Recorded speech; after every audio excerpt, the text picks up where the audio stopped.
बड़े बड़े नेता, जज, अधिकारी कहते हैं कि कानून में सब बराबर है। पर मैं कहता हूँ बाई फुट, मैं सहमत नहीं हूँ इससे। कानून अगर बराबर होता तो जिस तरह दिल्ली के कोर्ट, कक्काडुमा कोर्ट के जज के ऊपर जब किसी सड़क पर चलते हुए हादसा हुआ, एक बदमाश से उनकी झड़प हुई, तो पुलिस ने उसको 24 घंटे में गिरफ्तार कर लिया। पर क्या अगर ऐसा आपके या मेरे साथ होता तो ऐसा होता क्या? बिल्कुल नहीं होता। अभी इसी हफ्ते की न्यूज़ है कि जज पर बदमाश ने सड़क पर हमला किया, जानलेवा हमला किया। वारदात के बाद बोला पुलिस कुछ नहीं कर सकती। कितने बेखौफ हैं बदमाश। दिल्ली के कृष्णानगर में कक्काडुमा कोर्ट के अतिरिक्त सत्र न्यायाधीश पर रोड रेज में बाइक सवार बदमाश ने हमला कर दिया। आरोपी ने गेट खोलकर जज को पीटा, फोन लूटने की कोशिश की और धमकी देते हुए फरार हो गया। जज ने ड्यूटी पूरी करने के बाद थाने में एफआईआर दर्ज करवाई। पुलिस ने हत्या के प्रयास समेत कई धाराओं में केस दर्ज किया। जज का मामला था, एक आराम से केस दर्ज हो गया। इस पूरी खबर के अंदर कई पॉइंट्स हैं जो बताते हैं कि कानून सबके लिए बराबर नहीं है। किसी के लिए कुछ तरह पालन होता है, किसी के लिए कुछ तरह पालन होता है। जो घटना आपके और मेरे साथ होती है उसके अंदर पुलिस का रवैया कैसे होता है, किसी भी दबंग के साथ होती है, जज के साथ होती है, नेता के साथ होती है, तो उसमें उसका रवैया कैसे होता है, उससे ही चलता है पता कानून बराबर नहीं है। अगर बराबर है तो सबके लिए सेम तरीका क्यों नहीं अपनाया जाता। देश की राजधानी दिल्ली में कानून व्यवस्था पर बड़ा सवाल खड़ा करने वाली घटना सामने आई है। कृष्णानगर थाना क्षेत्र में कक्काडुमा कोर्ट के अतिरिक्त सत्र न्यायाधीश को एक बाइक सवार बदमाश ने बीच सड़क पर न केवल रोका बल्कि कार का गेट खोलकर उन्हें पीट डाला। घटना उस समय हुई जब जज कोर्ट ड्यूटी पर जा रहे थे। बदमाश का गुस्सा इतना था कि उसने कार में रखा जज का मोबाइल लूटने की कोशिश की। घटना आजाद नगर मेट्रो स्टेशन की रेड लाइट के पास हुई। पीड़ित जज बलविंदर सिंह अपनी कार से कक्काडुमा कोर्ट जा रहे थे। दिल्ली में संवैधानिक पद पर होने के बावजूद उनके पास पुलिस सुरक्षा नहीं है। स्ट्रेंज, एक पहला जज मेरे को ऐसा दिख रहे हैं जिनके पास कोई पुलिस नहीं है, अर्धपुलिस नहीं है, चपरासी नहीं है। रोज की तरह वह सुबह घर से निकले, लेकिन बीच रास्ते पर एक खतरनाक रोड रेज ने उन्हें हिलाकर रख दिया। ऐसे रोड रेज तो रोज हम जैसे और आपके जैसे लोगों के साथ होते हैं, पर कभी पुलिस ने उन पर कोई एक्शन लिया आज तक? कभी क्या? एफआईआर के अनुसार जैसे ही जज रेड लाइट के पास पहुंचे, पीछे से आ रहा बाइक सवार गलत तरीके से ओवरटेक कर उनकी कार के बिल्कुल आगे आकर धीमी गति से बाइक चलाने लगा। अब ये तो गॉड नोस कि वो ऐसा जाने कर रहा था या अनजाने में कर रहा था। जज ने हल्का सा हॉर्न दिया, बदमाश आग बबूला हो गया। उसने अचानक बाइक रोक दी और तेज कदमों से कार की ओर आया और जबरन कार का गेट खोलकर जज पर हमला कर दिया। हो सकता है कि जज की गाड़ी उससे टच हो गई हो, मे बी, मैं श्योर नहीं इस बात के बारे में, लेकिन हो सकता है। जज के अनुसार बदमाश ने गर्दन पकड़कर बाहर खींचने की कोशिश की, गालियां दी और धमकाया। कार में रखा फोन उठाने का भी प्रयास किया। घटना के दौरान सड़क पर भीड़ जमा होने लगी, तब जाकर बदमाश पीछे हटा। जज ने हिम्मत दिखाते हुए बदमाश की बाइक की फोटो लेने की कोशिश की, लेकिन बाइक पर नंबर प्लेट बिल्कुल नहीं थी। यहां पे क्वेश्चन पुट अप होता है, इसके बारे में आगे बताऊंगा अभी आपको मैं। इससे स्पष्ट है कि आरोपी अपनी पहचान छिपाकर ही चल रहा था। जब जज ने कहा कि वे पुलिस को बुलाएंगे, तो बदमाश एक बार फिर धमकी देते हुए बोला कि मेरे ऊपर कई केस हैं, पुलिस और कोर्ट मेरा कुछ नहीं बिगाड़ सकते। धमकी देने के बाद वह बाइक लेकर भाग गया। ये दूसरा पॉइंट भी है जिस पे भी आगे चर्चा करेंगे अभी हम। हमले का शिकार होने के बावजूद जज डरे नहीं। उन्होंने कक्काडुमा कोर्ट पहुंचकर अपनी ड्यूटी निभाई, सभी मामलों की सुनवाई की और उसके बाद सीधे कृष्णानगर थाने पहुंचकर एफआईआर दर्ज करवाई। ये तीसरा पॉइंट है। पुलिस ने शिकायत के आधार पर आरोपी के खिलाफ हत्या के प्रयास, हमला, आपराधिक धमकी और अन्य गंभीर धाराओं में केस दर्ज कर लिया। पुलिस आरोपी की तलाश में जुटी है। ये न्यूज़ मैंने पढ़ी है डायनामाइट न्यूज़ के नाम से। इसमें लिखा है कि पुलिस आरोपी की तलाश में जुटी है। फिर जब मैंने इसको सर्च किया तो जागरण न्यूज़ के अंदर आया कि पुलिस आरोपी को पकड़ चुकी है, यानी कि सिर्फ 24 घंटे के अंदर पुलिस आरोपी को पकड़ भी चुकी है। पुलिस का बयान आता है उसके बाद कि पुलिस ने वारदात को अंजाम देने वाले बुलंदशहर के गुलावठी स्थित गांव बराल निवासी किशन तोमर को गिरफ्तार कर लिया है। वारदात वाले दिन वह वेलकम थाना में दर्ज हत्या के प्रयास के केस में कक्कड़डूमा कोर्ट में पेशी पर जा रहा था।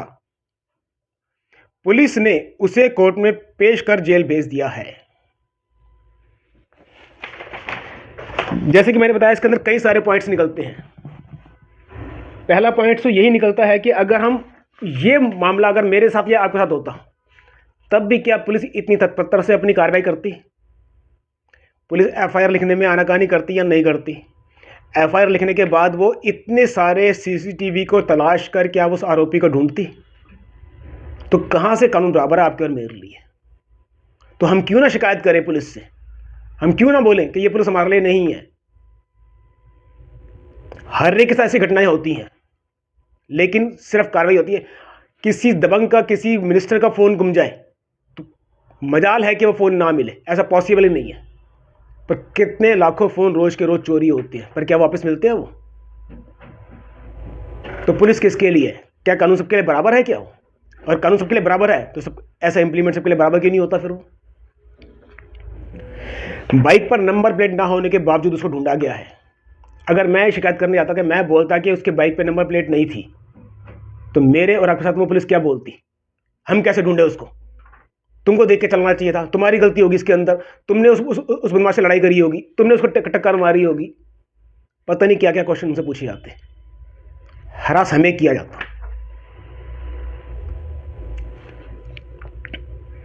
हमले का शिकार होने के बावजूद जज डरे नहीं। अरे भाई, जज भी अगर डर गया तो आपकी और मेरी क्या बिसात? क्या ये बहुत बड़ी महान बात है क्या ये? और उसमें बताया जा रहा है कि कोर्ट ड्यूटी करने के बाद, यानी कि कम से कम 6 से 8 घंटे के बाद उन्होंने थाने में जाकर रिपोर्ट लिखवाई। अगर यही वाक्य अगर हम ऐसे करते तो हमसे क्या कहा जाता कि भैया जी पहले आपने ड्यूटी पूरी क्यों की आपने, आप सीधा हमारे पास क्यों नहीं आए? अब तक तो वो बदमाश नहीं कहाँ से कहाँ भाग के चला गया होगा। 8 घंटे बाद अगर हम कोई कंप्लेंट करने जाए भी तो भी उसको लिखने में कितनी आनाकानी करते हैं। कार्रवाई की बात तो भूल ही जाइए आप। मैं तो भूल चुका हूँ कि अगर मेरे साथ कोई वारदात होती है तो पुलिस कोई उस पर कार्रवाई करेगी, क्योंकि मैं ज़िंदगी में इतने सारे बैड एक्सपीरियंस आ चुके हैं पुलिस के मेरे पास कि मेरे को पुलिस पे विश्वास नहीं है, जज पे विश्वास नहीं है। आपके पास बैड एक्सपीरियंस होंगे। जब तक इसे अप्रोच ना लगवाई जाए, कुछ अंडर द टेबल दिया ना जाए, तो कहीं कुछ काम नहीं होता। और अपराधी ने उस आरोपी ने जब कहा कि मेरे पर कई केस चल रहे हैं, पुलिस और कोर्ट उसका कुछ नहीं बिगाड़ सकते, तो उसने इतनी घमंड भरी बात, ऐसी बात उसने कही क्यों? क्या वो फेलियर मेरा है? वो फेलियर है इन जैसी जज साहबों का और पुलिस का। जब उसके ऊपर पहले कई सारे मामले दर्ज है तो वो आज सड़क पर इतना आज़ाद होकर क्यों घूम रहा है? तो कहीं ना कहीं हमारे कानून में कमी है, पुलिस में कमी है, कोर्ट के अंदर कमी है, जज में कमी है। वेलकम थाना क्षेत्र से किसी मामले के कारण वो आ रहा था, वो कोर्ट में पेशी में जा रहा था वो अपने को। जब कई मामले चल रहे हैं तो वो आज बाहर क्यों है? क्यों नहीं उसके मामलों को निपटाया जाता? अब ये मामला उसका निपटा दिया जाएगा पहले, पर जो उसके पहले मामले चल रहे होंगे, वो जिसने इस बदमाश और आरोपी बदमाश ने इससे जज साहब से पहले कितनों को लूटा होगा, पीटा होगा, मारा होगा, या जो भी क्राइम किए होंगे उसने, अगर उन क्राइम सजा उसको मिल जाती तो ये क्राइम वो नहीं करता। लेकिन अब इस क्राइम को देखना कितनी फास्ट तरीके से निकाला जाएगा फटाफट, और उसके लिए पिछले क्राइम होंगे वो वहीं के वहीं धूल खाते रहेंगे वो। इसीलिए हमारे देश के अंदर केसेस बढ़ते जा रहे हैं, क्योंकि आपकी और हमारी कोई बिसात ही नहीं है। लुटते रहे, पिटते रहे, कुछ भी होता रहे, कोई फर्क नहीं पड़ता, ना पुलिस को ना जजों को। जज जब सवेरे की वारदात होने के बाद कोर्ट के अंदर गए होंगे तो क्या उन्होंने अपने जो कुलीग्स होते हैं वहाँ पे, उन्होंने उससे इस बात की चर्चा नहीं की होगी? बिल्कुल चर्चा की होगी। जो सीनियर लॉयर होंगे या जो उनके सर्कल में लॉयर होंगे उनसे उन्होंने उसकी चर्चा नहीं की होगी? बिल्कुल चर्चा की होगी। तो क्यों ना माना जाए कि जज साहब ने सोच समझकर इसको लिखवाया है। उस समय वहां से खड़े होकर पुलिस को 100 नंबर फ़ोन क्यों नहीं किया? हमसे कहा जाता है कि 100 नंबर फ़ोन क्यों नहीं किया आपने? तो सोचिए इसके अंदर कितनी सारी ऐसी बातें निकलती हैं जो ये बताती हैं साफ साफ कि कानून किताबों में जो मर्जी लिखा हो, लेकिन इम्प्लीमेंटेशन उसका सबके लिए बराबर नहीं है जो होना चाहिए। और जिसी के लिए हमारी डिमांड है कि कोर्ट के अंदर ऑडियो वीडियो रिकॉर्डिंग हो, ट्रांसपेरेंसी, अकाउंटेबिलिटी आए, जिससे कि जब मेरा या आपका मुकदमा किसी भी एक अप्रोचेबल आदमी से हो, किसी फेस वैल्यू आदमी से हो, या सलमान खान से मान लो, चलो सलमान खान जैसे सेलिब्रिटी से हमारा अगर मामला आमना सामना होता है कोर्ट के अंदर, तब पता चलेगा कि जज साहब उसके लिए सीट छोड़ खड़े हो रहे हैं, उससे सेल्फी खिंचवा रहे हैं, या उसका लिहाज कर रहे हैं, या मेरी बात को सुन रहे हैं। इसीलिए कहता हूं कि अगर आप चाहते हैं कि हमारे देश के अंदर न्यायपालिका में सुधार हो, आपके और मेरे बच्चों को एक अच्छा न्यायप्रिय न्याय प्रदान करने वाला भारत मिले, तो कोर्ट के अंदर हर हालत के अंदर ऑडियो वीडियो रिकॉर्डिंग की एप्लीकेशन मूव कीजिए, हर संभव प्रयास कीजिए। इसके लिए आप जो प्रयास आप कर सकते हैं, तभी हमारे देश के अंदर न्याय व्यवस्था सुचारू रूप से काम करना शुरू करेगी। नहीं तो इसी तरह तारीख पे तारीख मिलती रहेगी। जजों के ऊपर कोई अगर क्राइम होता है, नेताओं पे कोई क्राइम होता है, तो उनको न्याय का या फेवर का उनको मिलता रहेगा, पर हमें क्या मिलेगा? तारीख पर तारीख। मेरी कोशिश कीजिए कि इस वीडियो के ऊपर अपने विचार रखिए, आप लाइक कीजिए, कमेंट कीजिए, शेयर कीजिए, क्योंकि आप जितने अधिक से अधिक इसको शेयर करेंगे, हो सकता है इन्हीं जज बलविंदर साहब के पास ही हमारी वीडियो पहुंच जाए।